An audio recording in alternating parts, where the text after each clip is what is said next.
Shalom, shalom, bien-aimés dans le Seigneur, bandeko kati na kolo, mbote na bino, bino batbozolanda biso na télévision pen internet, en direct, tozana église La Merge, la kisi mission évangélique, les rassurés de Jésus-Christ, et kambami na mosen ensemble, évangéliste John Mopondi, Moponami na kolo, Mwambi wanzambi. Bandeko, tozana invité na biso moko na plateau, na biso, oyo nsambe a Mopondi, abikisie, to représenter binoye, to landa, to découvrir ensemble ambiance au église, na témoignage, oyo nsambe a Mopondi, asali pona et to landa, merci. Bonjour église.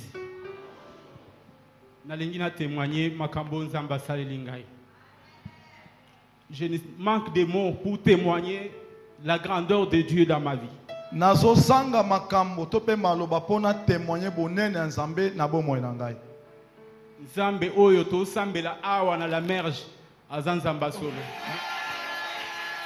Le Dieu que nous prions ici à l'église de La Merge, c'est un Dieu vrai. J'ai souffert dans toute une grande partie de ma vie d'une maladie. Na nyokwa mi parti munene to pe mikolo mingi na bomoy na ngai pona vie na nga mobimba ebeleza pona souffrance. Maladie moko enyoko lingai. C'est une maladie qui m'a beaucoup terrassé. Et je suis médecin. Bien-aimé dans le Seigneur, j'étais à Lubumbashi. Bandeko kati na kolo nazaka na Lubumbashi. Je suis tombé malade et je sentais que j'avais des douleurs au niveau des reins. Nakoyaka malade depuis Lubumbashi, pe malade yango zaki na niveau ya rein. Et en médecine, lorsqu'il y a des maladies dont sont diagnostiquées, donc on vous dit déjà que c'est fini pour vous. Na médecine so ba pesi diagnostic ba bimisi bokono elingo ba esili pona yo donc esa maladie ya solo. Pour motazolo babongo docteur, beta maboko pona docteur. Et toi, tu n'attends que la mort, tu n'attends que la mort. Bien-aimé, il faut peut-être être à ma place pour sentir ce que je sens maintenant. Il faut fanda to pe kota na bomo na ngai po yoka nga na zoyoka. Ce que je sens maintenant, il faut être à ma place. Il faut za na place na ngai po yoka yango. La joie que j'ai dans mon cœur. Esengo ezakati na Le motema. Dieu que j'ai rencontré. Le Dieu que j'ai rencontré. Nzambe nga na kutai na Le ye. miracle que j'ai vécu. Miracle nga na biki. J'avais dit à Dieu, Na lobaki na Nzambe. je vais aller partout. Na okende partout. Je vais témoigner Na ko témoigner. que je suis médecin. Naza médecin. Je connais qu'il y a des maladies qui ne mènent qu'à la mort. Na yebi kesa na bokono ka ba bokono Mais me makana moi, liwa. je ne mourrai pas. Mengai na kokufa te na Je kote. vivrai et je raconterai les œuvres de l'Éternel. Na kovika pe na kokuta na bo lamu ya Nzambe. Et j'avais soif de rencontrer un Dieu. Nazalaki na posa ya kokuta na Nzambe. Je vous dis que j'étais déjà chrétien converti depuis Lubumbashi, depuis mon enfance. Na yeso ke nazalaki mon Christ converti depuis Lubumbashi. Depuis l'âge de 13 ans. Na kobanda âge ya 13 ans nazalaki da chrétien. J'ai cherché à rencontrer un Dieu et un homme. Na bandai ko luka na kuta na Nzambe pe na moto moko. Parce que j'avais rencontré des hommes de Dieu qui ont prié pour moi, qui ont fait des déclarations. Je n'avais pas vu grand-chose. Mais j'avais dit, Seigneur, je vais rencontrer l'homme que tu as placé dans mon chemin.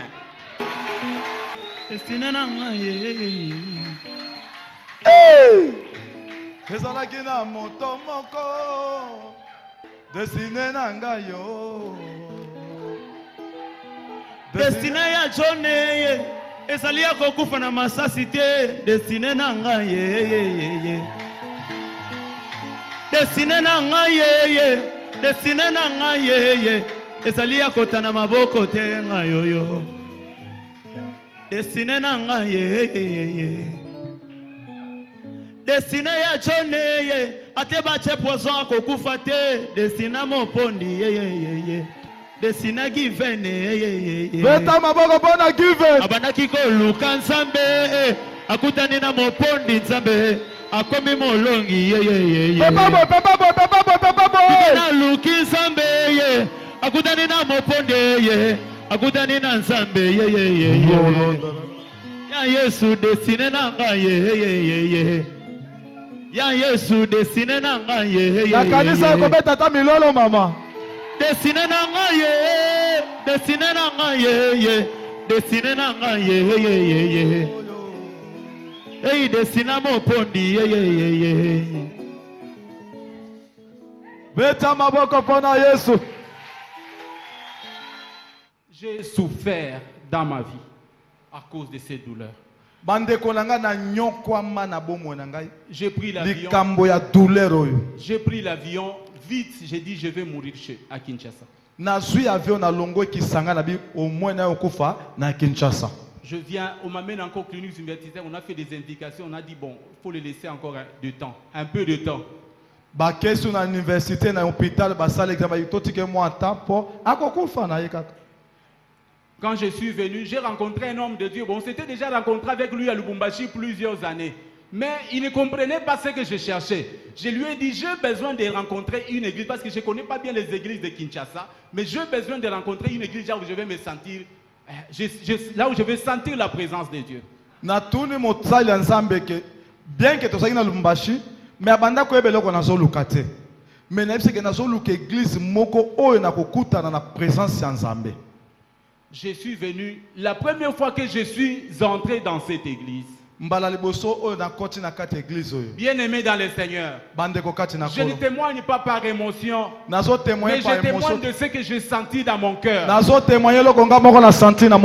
jour où j'ai mis mes pieds ici, j'ai dit Seigneur, c'est ici. Je sens que c'est ici. Et lorsque j'ai rencontré l'homme de Dieu,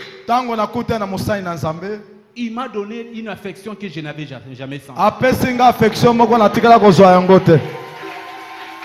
L'évangéliste me recevait, il s'asseyait avec moi, il me donnait des conseils, il m'encourageait. Et en plus de cela, comme s'il me connaissait, il me disait, je sens que tu es un serviteur de Dieu.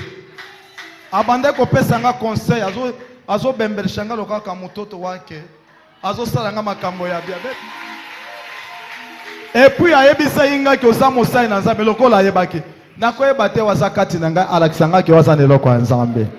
Et chaque fois il m'encourageait, je lui ai dit moi je vais venir ici avec ma fiancée, on va commencer à prier ici. Et chaque fois il me demandait, le pasteur qui t'avait recommandé ici, lui il a une église, j'ai dit oui il a une église, mais quand il me posait cette question il ne comprenait pas ce que moi je cherchais. La douleur a failli maintenant m'emporter. Oya suka nde sombele suka bisanga. Oh, douleur ngeme mangato kene na nécropole. Nécropole wapi kaka va boje. Ah! Bana nga nécropole va. Loba nécropole va te. Nécropole va te. Ah! Nabandi ko rappeler Nzambe na ngai, j'ai dit Nzambe na ngai yo, nakutana na yo, yebisaka nga ke na kokufa na âge oyo te. Ah. Basalinga ba examen encore ya suka nazalaki bazui encore lithiase rénale. Donc libanga munene ezana rein ngai. Place de douleur banza ko déranger. Bukamuna. Ah, biso to la makambo ya ba discours lithiage. Ah. Nazo kasiko na okende na lingala. Douleur ezo déranger nga nazo sentir rein ngai ezokoma munene. Nazo sentir masse na libumu nanga na oko kalisusu ko tambola te na oko kalisusu ko lia te na kondi na sili zoto mobimba ba garder nga na hôpital na urgence jour rango wana nazalaki susu na téléphone nanga ezaki lobat nazalaki moyen ya kobenga mutu te na lobi Nzambe ngai nazo kufa na yo kaka awa mais bien aimé Nzambe asalaki eloko moko na lamuki tongo bien aimé na komi na hôpital na kuti dossier nanga médical oyo botala dossier médical na ye ba médecin oyo bazalaki de staff bayebisinga mais toluka dossier na yo tokuti yango parmi les décès tongo dossier nanga oyo ezalaki parmi bakufi na urgence nalobi Nzambe ozotika nga nazokende kokufa boye donc oyo eza bilembo ozolakisanga ngai nazokufa nake na récupérer fiche nanga nalobi Nzambe fiche oyo Nzambe ya mopondi nga nakokufa te nazongi ndako nalobi Nzambe nazana nataya na kotambola te na okoka lisusu kotambola te na se rappeler na eloko moko jour moko papa zalaki awa apasolaki veste na ye apasola veste na ye awa sous l'onction. Bien aimé, j'étais là où j'étais assis là-bas, l'esprit m'avait poussé de venir. Bien aimé, tu vois, des fois c'est pas l'habitude de monter devant la chair ou de s'approcher de papa, mais il faut que tu sois sous l'impulsion de l'esprit. Naye awa na mibwaki papa apasolaki na veste te mais nga nazaki mutu liboso ya koya awa na mibwaki na tapi. Et papa pasoli veste nga na simba ki veste mutu liboso. Batu ebele babandi koya to bandi ko wele la ba biteni ya veste papa. Depuis le moment où je ne sais pas si c'est au mois de novembre ou le mois de décembre, je ne sais pas. Jusqu'à ce jour, qui tient au Natambola on a sac nanga ya musala. Bien aimé, namoni Zambe munene ya vina ngai. Ah, yoka nano. Namoni Zambe munene ya vina ngai. Pardon. Papa Willy, yo pesa na ta poche. Ouais, yo peta ma na ta veste. Ah! Veta maboko pona Yesu Kristo. Wana za inspiration, hein. Kosala ngo bomo mesono test. Boko koma idolâtrie za mabe. Ah, lobana. Nazui ilamba oyo. Nati yango na loketo na ngana kangi. Na lobi Nzambe na kokufa te. Awa naza na ndako mais naza connecté na esprit ya serviteur na yo. Je veux que l'onction qui est sous ton serviteur, onction wana ekota na nzoto na ngana zwa lobiko. Bien aimé butu na tie nat na se. Na bandiko sambela Nzamba mopondi elamba o eza ngai te eza musali na yo. Ngana zwa lobiko et puis na yebisi Nzambe na ko témoigner elongo na serviteur na yo. Wana eza ve na ngana sala ki papa. Na lobaki Nzambe esika musali na yo ko te ngana ko témoigner. Maladie oyo ebika kateme ngai na ko témoigner ko bikisinga na maladie ya rein. Bien aimé boyoki bomoni ambiance église témoignage dans de konabiso oyo Nzamba mopondi abikisi na maladie ya rein. Bien aimé, ce n'est pas facile. Soko zana Nzambe te ko salima te. Adoraki kitende lamba wana te. Soki molimo na Nzambe etindio osima mosala Nzambe par respiration simbaye. Soki molimo na Nzambe etindio kabele loko ubio pese mbongo pesa oya zana Nzambe okoyoke loko moko ego salema entre yo na ye. Nazo présenter binoye apesa bino mbote. Bonjour papa Nabiso. Bonjour papa Blaise. Oko pesa kombo na yo na place ovandi. Kombo nanga ndeko given nazo fanda na avenue Kingulu numéro 28 commune de Ngaba au rond-point Ngaba. Ndeko given tomonio awa na église la Merge problème nini ekomela kiyo pour na santé na Naza awa papa Blaise pour na ko témoigner na minene oyo Nzamba salilinga. Nzamba salinga makambu moko na moko de fois na bomoto boye. Oko dimake vraiment Nzamba ko sala makambo boye mais façon Nzamba sali yango asalilinga et kamwisingai.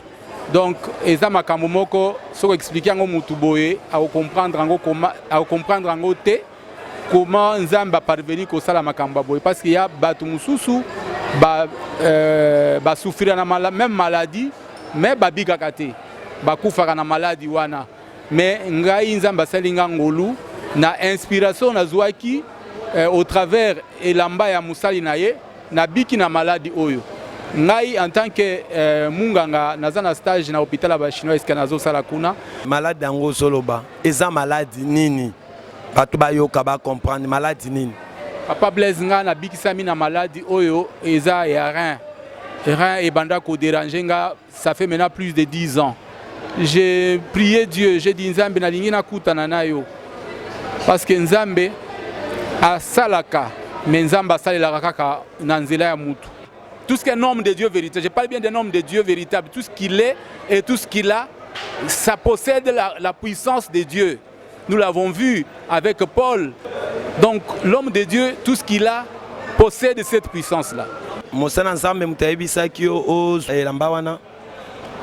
Papa Blaise non, mais nalobaki na Nzambe na kokufa te, na kobika, na ko témoigner. Na ko témoigner yo pembe na musali na yo na ko témoigner yo esika ko kende veu na nga na salaki esika ko kende soki ko teya nga na ko témoigner pona yebisa batu que naza munganga na yebi quintessence ya malade oyo c'est pourquoi je suis prêt même à témoigner partout na ko kende même devant le corps médical na ko témoigner parce que na tangi malade oyo na yebi malade oyo esika esuka kana batu. Papa, rien ngo ekomaki na stade nini? Évolué qui makasi et komaki donc komaki kokoma munene du fait que d'abord stase rénal donc libanga wana ezalaki na kati libanga eza na kati wana et banda ko sala sikoyo rein kokoma kovimba sikoyo ezokoma munene Fait nango ezani. bon problème à rein et c'est comme jusque na évolution nango comme na insuffisance rénale C'est-à-dire insuffisance rénale c'est-à-dire que mutu akoka lisusu kosuba te parce que rein eza organe oyo esalaka épuration donc esukulaka makila ya nzoto na kati wana elongolaka basalite nyonso eza na makila ezobwaka yango libanda na nzela ya masuba.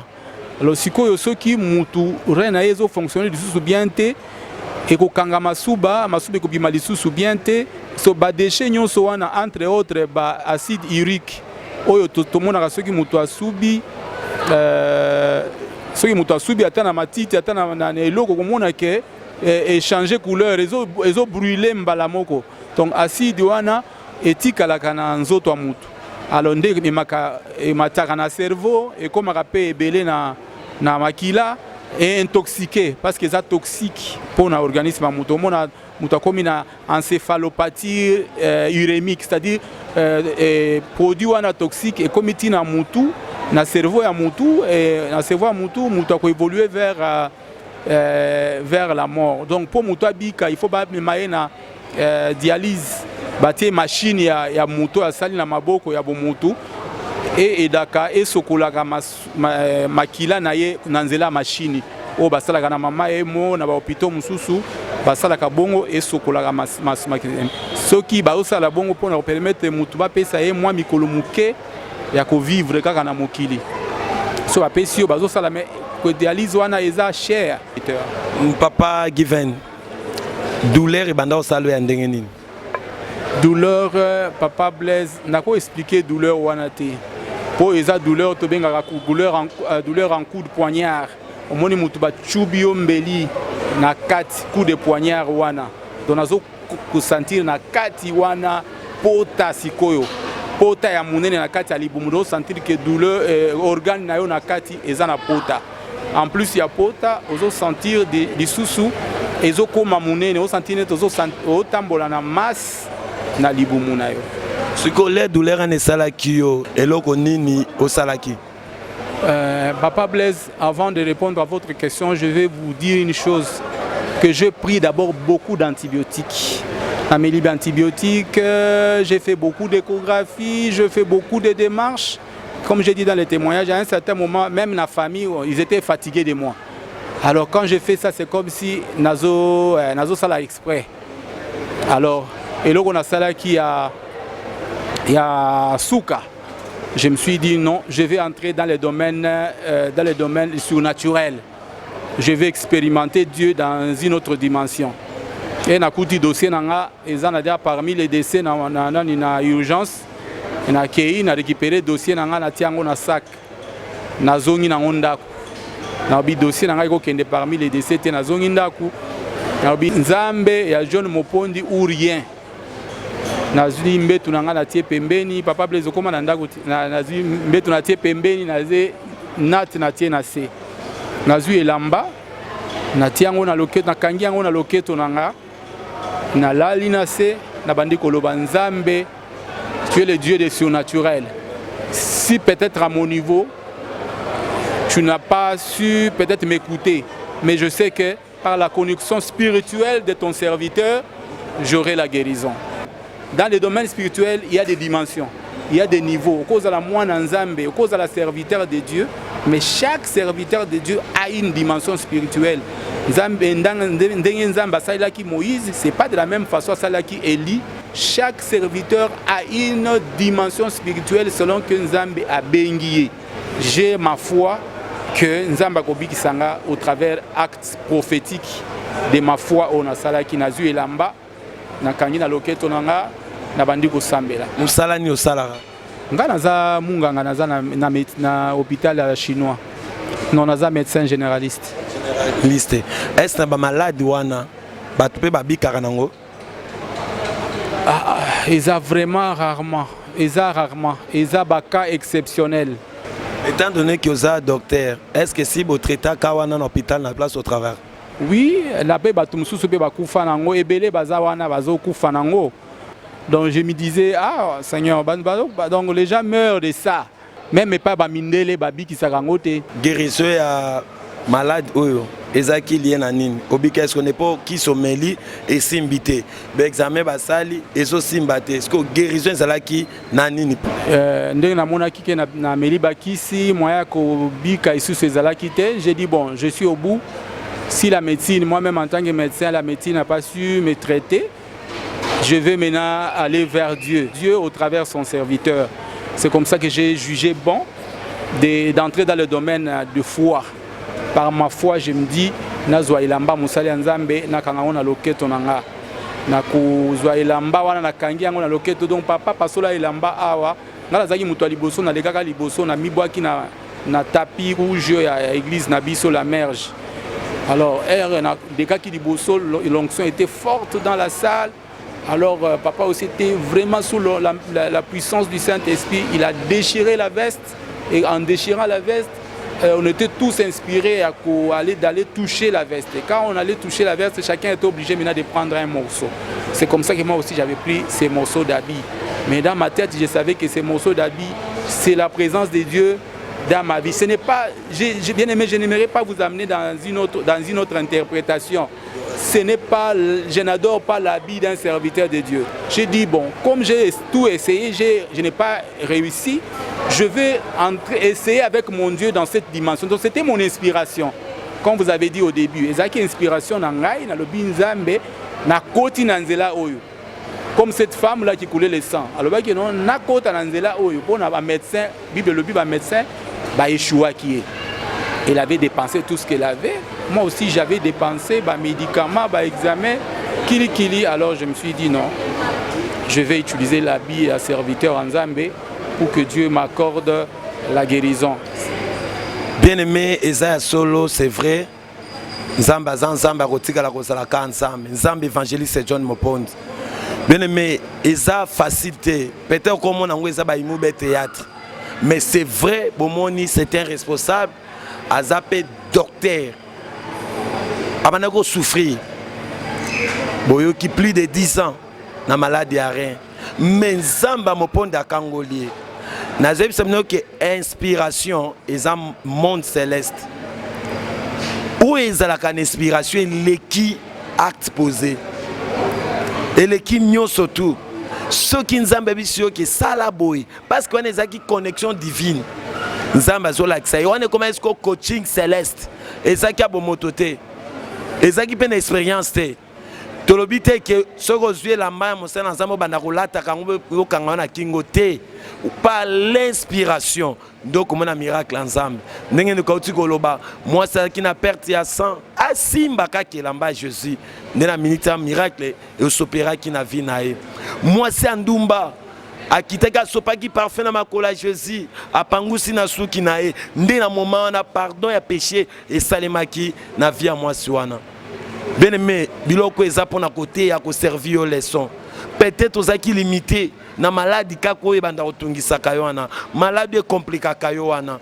Maux de tête, bas ventre, douleur, fièvre, nyonso tu au moni ke sera malade. Ba misu ba pesa ngo kombo. Maladie nangawana. Tension nangai, estomac nangai.